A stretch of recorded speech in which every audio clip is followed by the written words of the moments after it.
Alright, so we're going to be modifying Bright Beats Jr.'s BeatBo from Fisher-Price. The first thing we always want to do when we modify toys is to make sure that it's working out of the box. So BeatBo has a power button by his foot right here, right foot. Open circle means off, closed circle means on. So let's turn BeatBo on. When he's turned on, he makes a little trill, and then if you bop his head,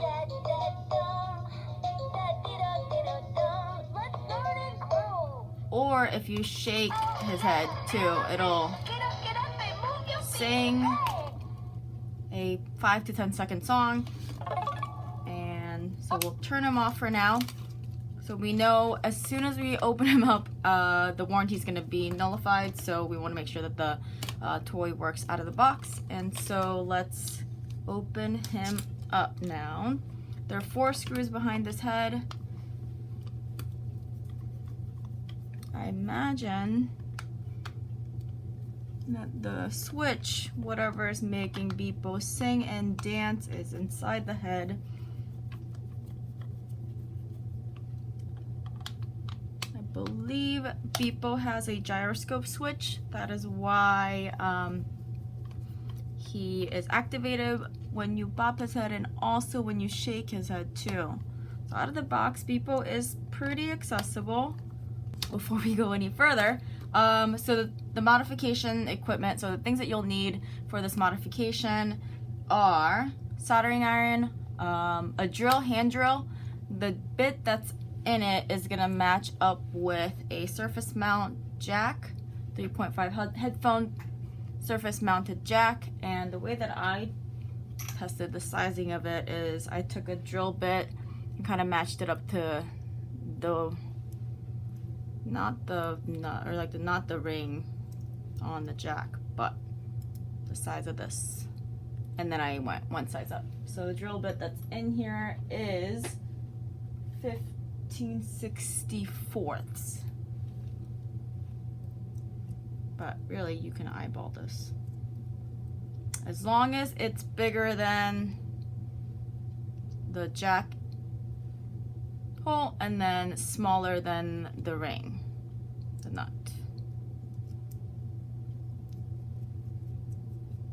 Okay, so we've got the soldering iron, hand drill, drill bit that matches the size of the surface mount jack we're going to be using.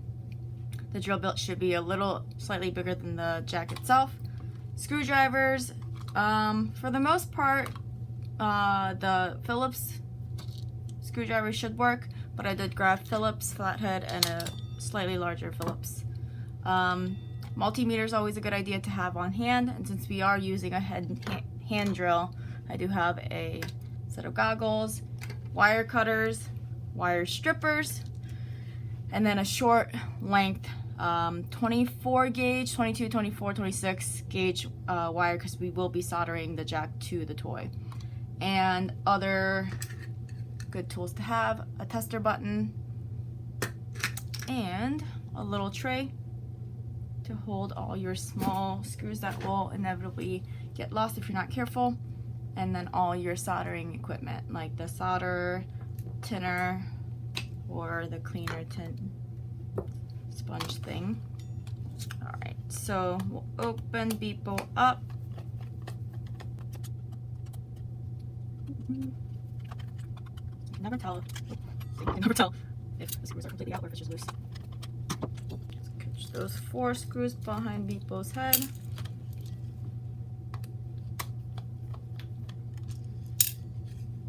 Thank goodness for magnetic screwdrivers. Okay, so we're gonna open him up, and what you'll see, you can take both front and back side of BeatBo's head off of his neck. We will be drilling the back, drilling into the back where the jack will go. We'll set that aside for now. So this is the gyroscope switch that BeatBo has natively. It is natively closed at rest and then opened when you shake his head. But our standard switch is going to be open at rest and then closed when you press the button. So our best bet is to cut the 2 wires that are going to the gyroscope switch and then replacing that with a headphone jack, 3.5 millimeter jack. You can do inline jacks or surface mount, but I think that the surface mount usually gives us a better finish as long as you have a hard, relatively flat surface that you can drill into and have the surface mount jack be placed there. That's what I prefer. I think that with modifications, it's really important to note that you try to keep it as close to the native design as possible, because whoever's going to be using the toy, they don't want to play with a toy that looks modified or looks handled or, you know, changed in any way, or like anything that makes it look like it was not new.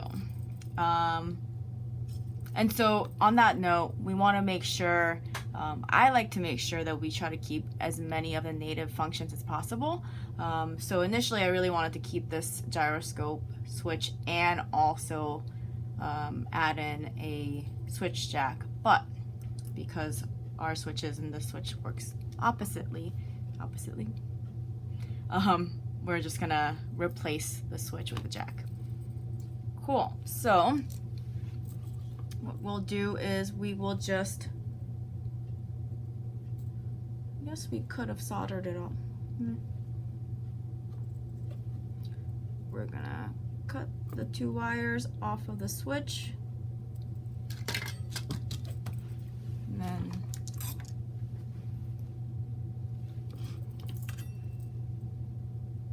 we've got the red and the black wire from BeatBo's neck.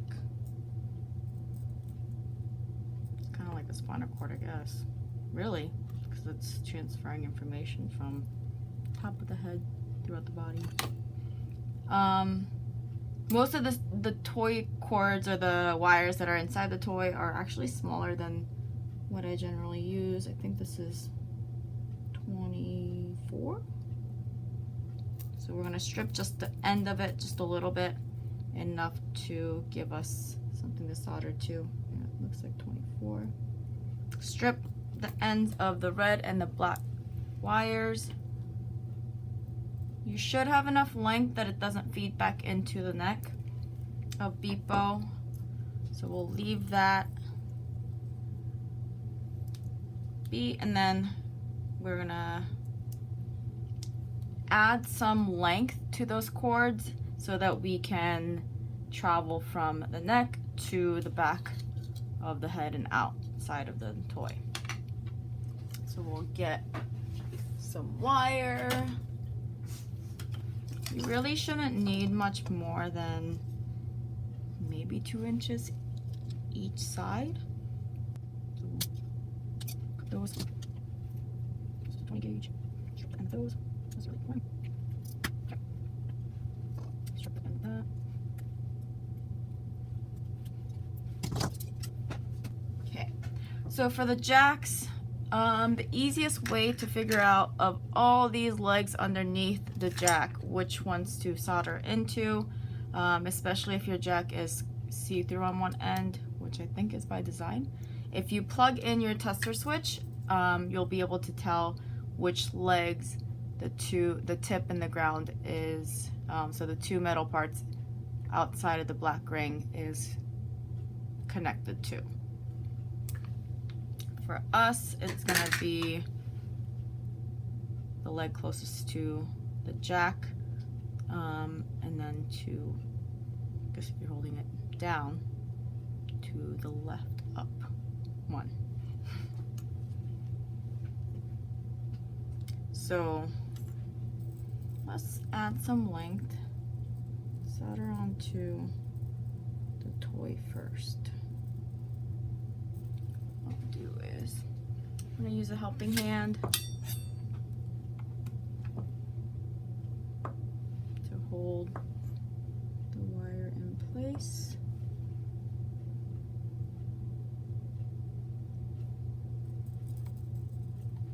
Do my best to make it in line.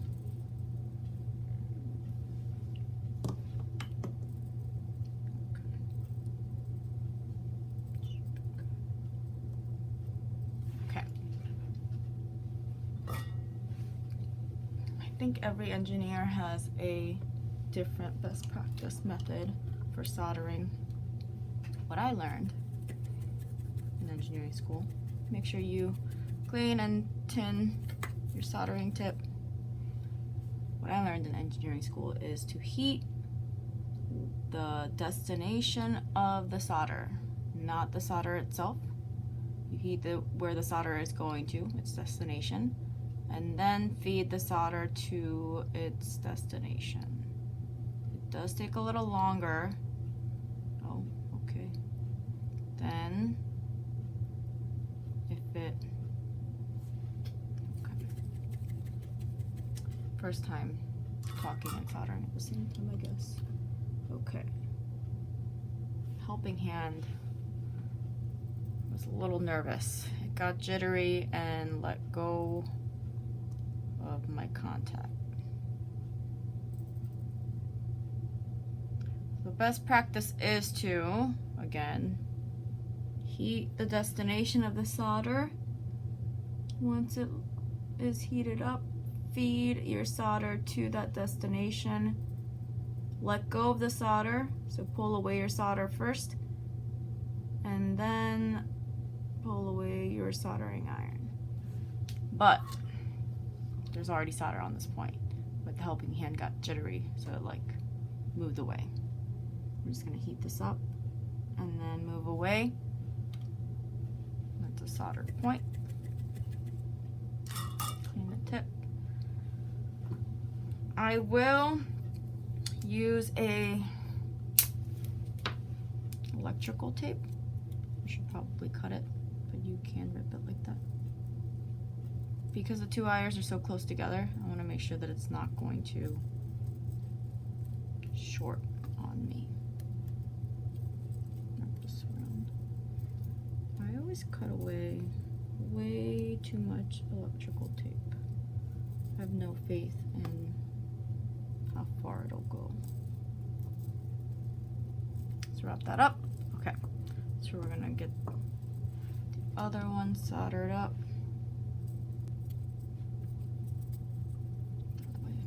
Just put this in the helping hand. We're gonna rest it. So you can twist the two ends of the wires together. The downside of that, well, one, my stripped part of the wires are too short. It's a little tad small or tad short for me to twist it together.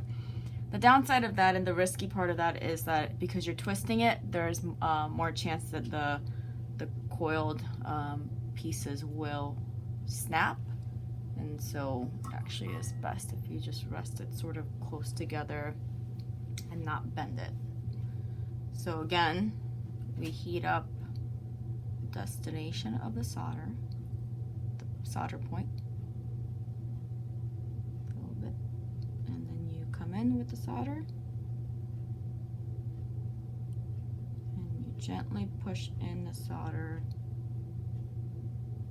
The solder will melt onto the destination when it is hot enough. So there you go. Pull away the solder first. Man, this helping hand is not helping. So now this will solder onto the jack. I'm going to solder first and then drill the hole.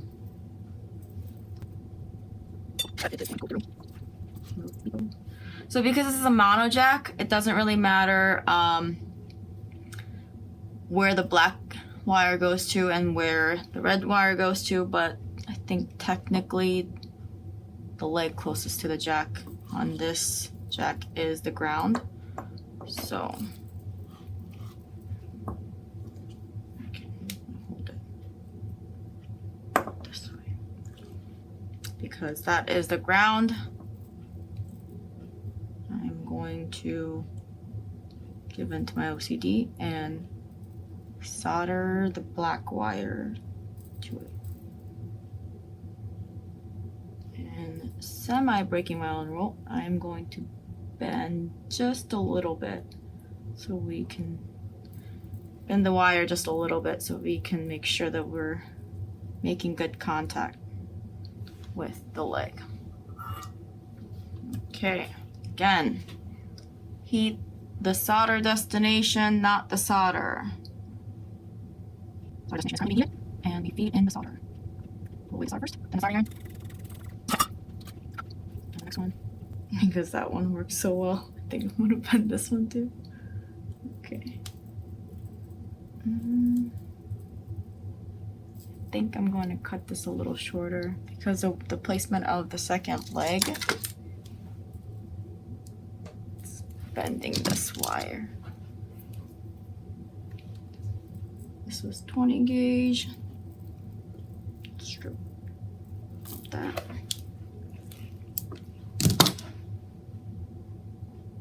Okay.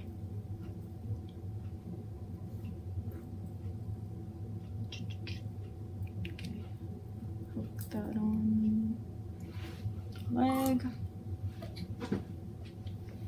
And one last time. Heat the solder destination, not the solder. Heat the solder destination, not the solder. Gently feed in the solder. Roll the solder first, then the solder. I think that was cheat. My hand slipped and the solder touched the solder. I did mess. Okay, so the next step is power tools. Before we do that, before the power tools, it's always good practice to test along the way. BeatBo should still be operating, just like his belly should still be operating. So I'm gonna turn him on and then test the jack. So if I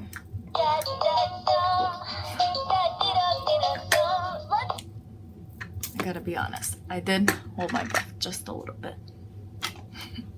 Okay, so I just want to make sure that the wire will be long enough, and it looks like it will. Put BeatBo aside a little real quick. The back of this is pretty flat except this one point. I am going to drill that hole right in the middle because that's where I think that'll look the prettiest. Sometimes pretty matters. Safety goggles. And let's plug in.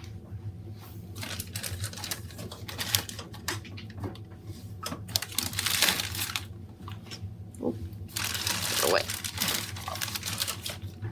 Okay. Right in the middle, but this is a little lopsided. Nope.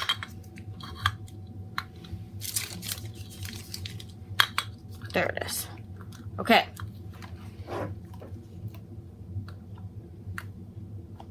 Make sure we're going the right way.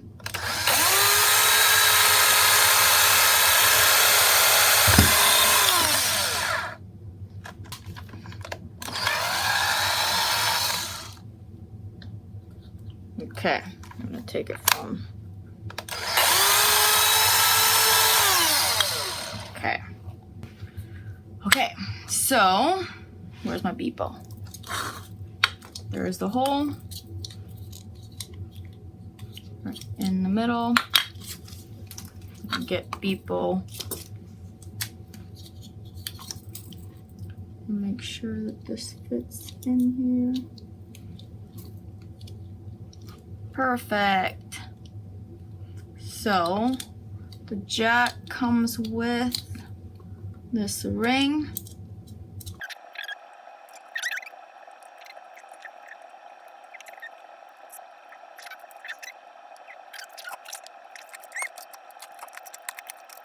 So this is where this tool comes in handy.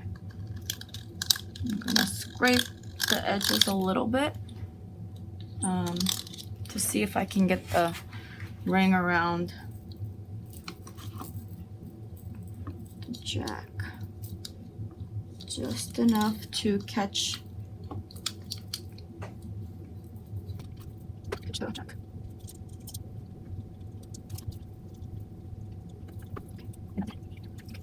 Alright, so your wire stripper has teeth at the edge. You can use that to twist it a little more. Make sure that the jack's not going anywhere. Okay, that's tight enough. Alright. So we can bend the wires on the inside, make sure that we can close up BeatBo. Again, best practice, test along the way. Turn BeatBo on. He's singing.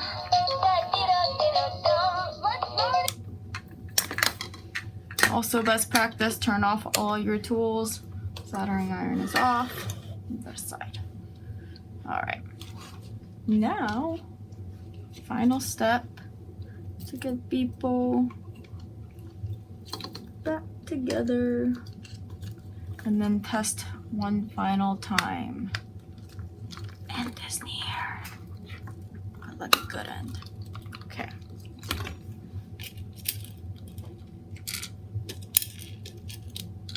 Feed those screws in.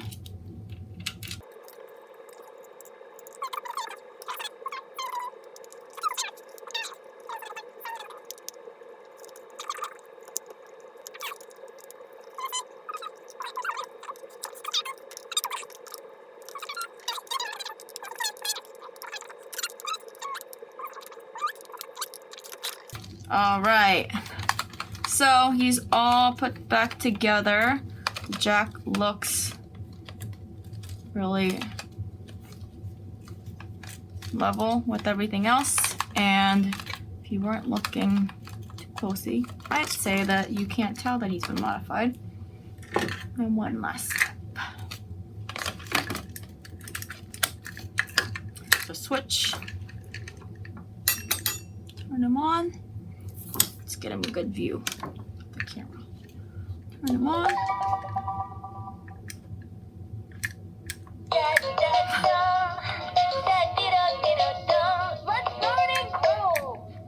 So apparently, what I just discovered is if you press twice in a row, if he's still singing his song, he won't get triggered again. So in the middle of the song, does not stop and start it over, which I actually like. And that is how you switch adapt Fisher-Price's. Oh, this switch is really sensitive. That's how you modify Fisher-Price's BeatBo. Bright Beats Jr. BeatBo.